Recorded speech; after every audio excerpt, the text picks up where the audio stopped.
Did the day turn out as you had expected? Yeah, it was absolutely fantastic. I mean, I think the great thing about this was the topic is so relevant. I don't think there's anyone in the room who the topic wouldn't be extremely relevant to. So, yeah, I mean, I was looking around the room, there was full engagement, thoroughly enjoyable. Stephen, thanks for coming along. Now, you weren't able to bring your group along today, but I'm sure that you used the Matt Tice speaker session as a reconnaissance for what you might do with your group. What were your learnings from today? Oh, I think very simply, Matt eloquently put the world of disruption and strategy together. And I think a lot of the presentations you have on strategy tends to be within a box of normal. And I think Matt took it outside a box of normal and put it in a contemporary world of disruption. I think it was a very useful and insightful presentation. Michael. Hello. Great to sit with you today.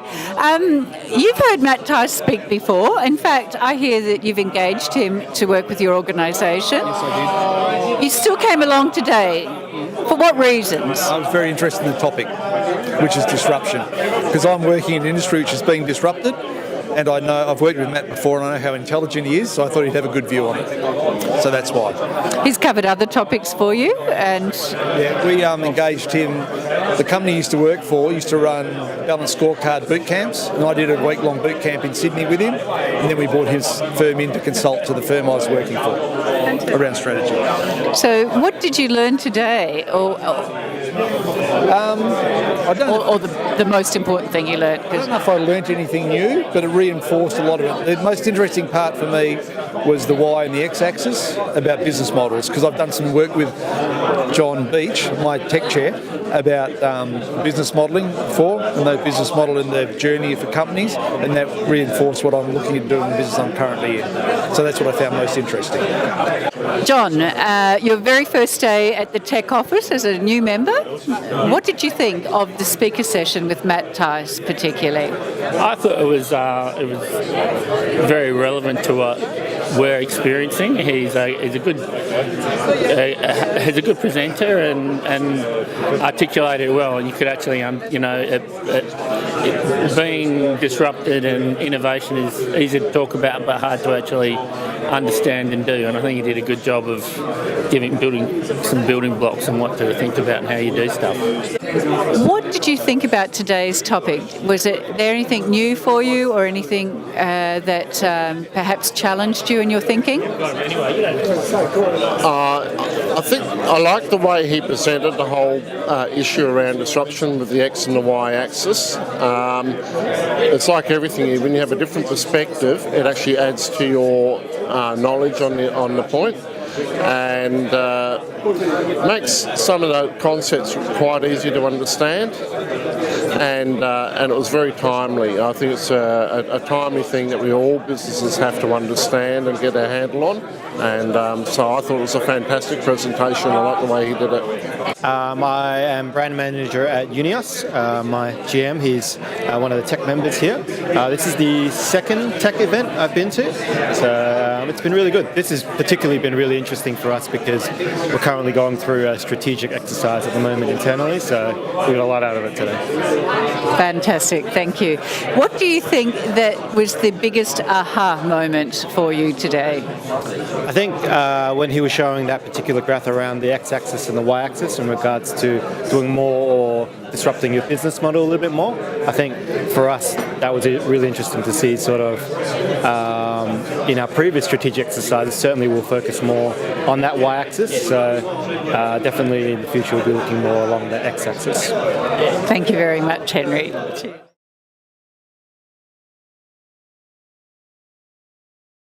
Missed that. But with arches, though, they definitely. I talked to a couple people at the break about the situation. Was it a situation of all things to all people? And my argument was no. They were very clear about the choices. Didn't want to grow geographically. Stayed pretty tight on the product offering. Stayed pretty tight on the value proposition. Stayed too tight on the business model. And in the end, that inflexibility killed them. But they were solving for creating a business that they could hand off to their kids. You know what I mean? So everything, all the decisions they made was through that lens. But like all incumbents, they got lazy. And what I mean by lazy, actually in some ways it's not their fault because they followed the playbook for the stable business. Okay? And if you follow that playbook, then eventually you're going to end up on the rocks. If things are changing. Playbook's fine if things aren't changing. So I thought I'd share with you just a summary of this. And we'll see if it works. Thank you, Lynn, for the help. I'm going to try to distill the whole topic into one chart. Okay? And I find that it's better to draw it than it is to show the chart on a slide. Okay? But if this fails, then I'll go the other way. Okay? So here we go. Y-axis. Okay? This is the more axis. I talked before about more. And has anyone in here read the book Playing to Win? Yes? Okay. So this is a book, Playing to Win is a book written by Roger Martin, who I had some association with tangentially because he was one of the partners at Monitor Company. And my previous firm was co-owned by the two founders of Monitor. And in Playing to Win, it's basically a case study with a case that he ran with Procter & Gamble. Okay? And I would describe Playing to Win as the ultimate guidebook to the stable strategy. Okay? Great book. Okay? Very simple. And I'll very quickly describe to you what the basic questions that are laid out in that book in a second. But if I can be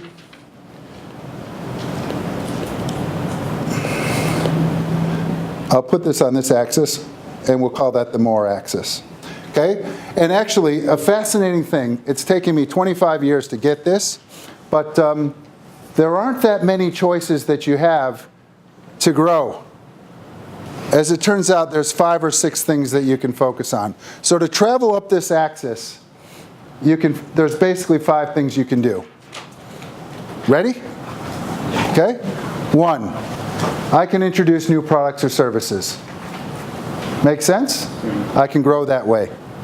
Anyone think of another one? M&A. All right.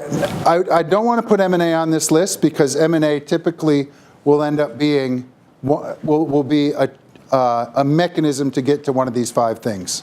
Okay? Geographic growth, right? I can grow into new markets. That's the second one. Okay, diversify. So let's call that either vertical or horizontal integration. Okay? That's 3. Well, market share would be a consequence of some of the other ones. But what I could do, though, is pursue a different customer niche, right, or segment. That's 4. Okay, and there's one more. What else can I do? No? Yes, but no, right? Price. I could increase price. Now, I find this super liberating because when you go back to your strategies, you're going to find that almost every choice you've made falls into one of those categories. Okay? To travel on this axis, this is new flavors of yogurt. This is grow into the adjacent grow into the neighboring town. This is increase my price. This is vertically integrate into ingredients. You see? Okay? Now with M&A, I could make any of those decisions to acquire new customers, to acquire new products, to build up new capabilities, whatever they would be, and they'd all fall into one of those categories. Make sense? Yeah. Yep. So actually, almost everything that's been written in strategy, forget about it. Because really, most of it falls in that sort of, those choices that are available to you. Now, I'm being flippant here, but a simple way to think about the world. Okay? Make sense? All right. X-axis. This is your business model, or another way to describe that is how we play. Okay? Now, we've spent a little bit of time talking about this, so everyone should understand what that means. Right? You good with that? Now, here's the thing. All of us today fit inside this box. In other words, we have a business model that we use to create value, however we define that. And most of us prioritize traveling on the y-axis and not the x-axis.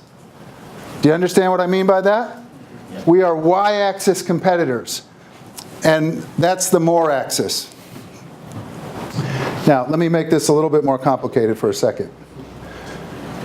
Now, if everything was stable, okay, if you thought about your capability in your business,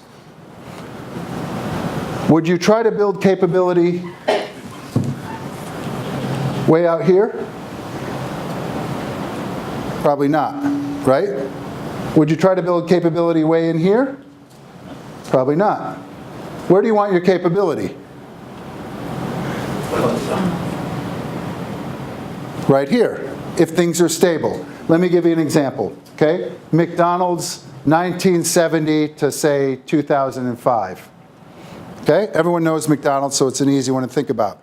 They perfect the business model of property management with the franchisees, and essentially a very rigid and structured, you get a burger, it looks the same anywhere on the planet, the menu is pretty similar, very tight operating system. Everyone knows that about McDonald's, right? And McDonald's predominant form of growth was what over all these years? Geographic, right? So they have a core business model, and essentially the playbook says extrapolate that business model. Thunk, thunk, thunk, thunk, thunk. Keep repeating it until you've saturated the world. Make sense? And that essentially was the McDonald's playbook through about 2005. Make sense? So the McDonald's capability really tightly aligned to that square. You with me? Okay.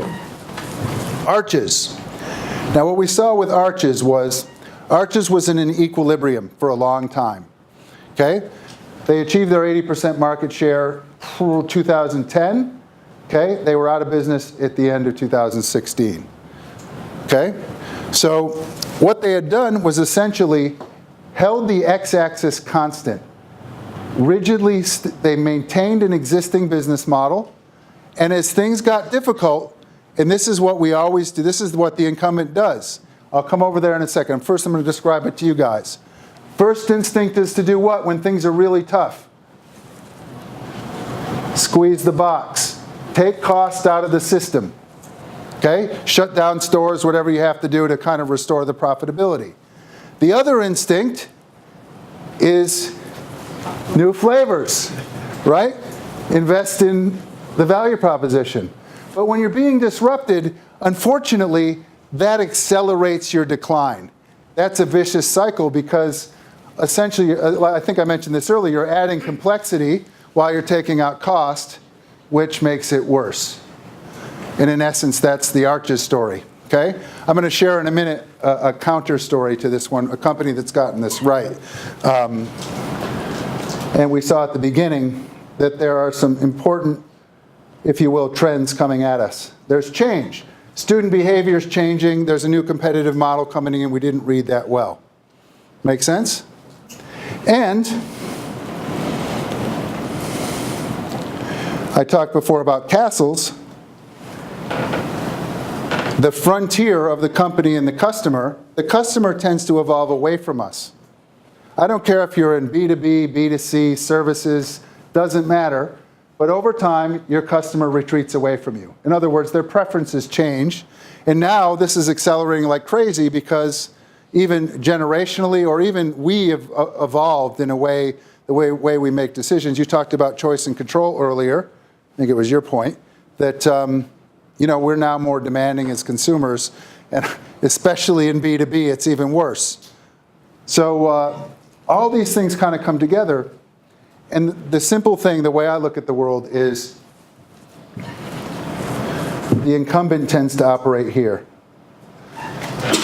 Okay, the y-axis competitor. We saw with Acme that a lot of their investment was in the box, okay, and a little bit on product, but no emphasis on innovating the frontier with the customer and the company, none, and no emphasis on thinking differently about the business model.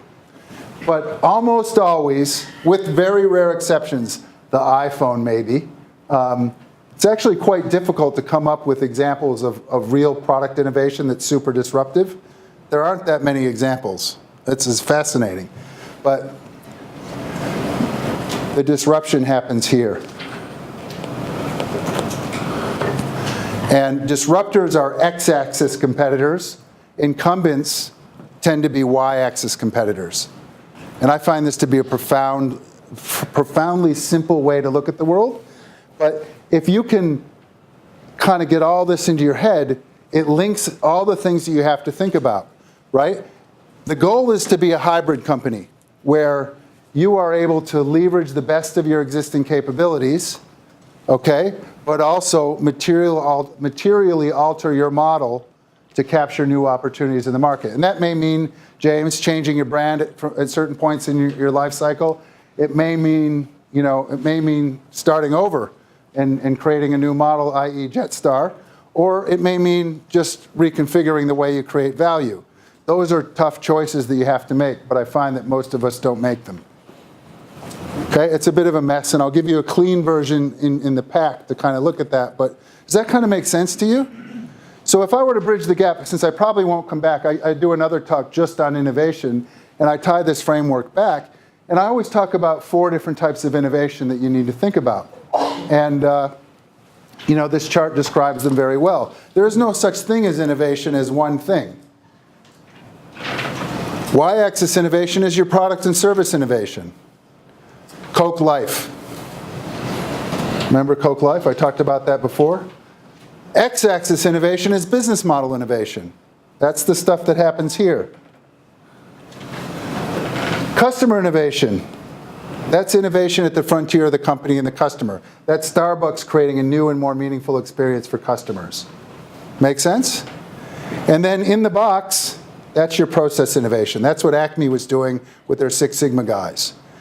The simple thing is that you've got to apply the right set of capabilities to solve the right problem. If you're being disrupted or you're disrupting, then you've got to emphasize what I describe as customer frontier innovation and x-axis or business model innovation, whereas if you're competing in a stable market, you'll tend to focus more like in the playing to win, focus on process innovation and design new products. That kind of makes sense to you? I find this a really helpful frame. Does it sing for you? Okay, cool.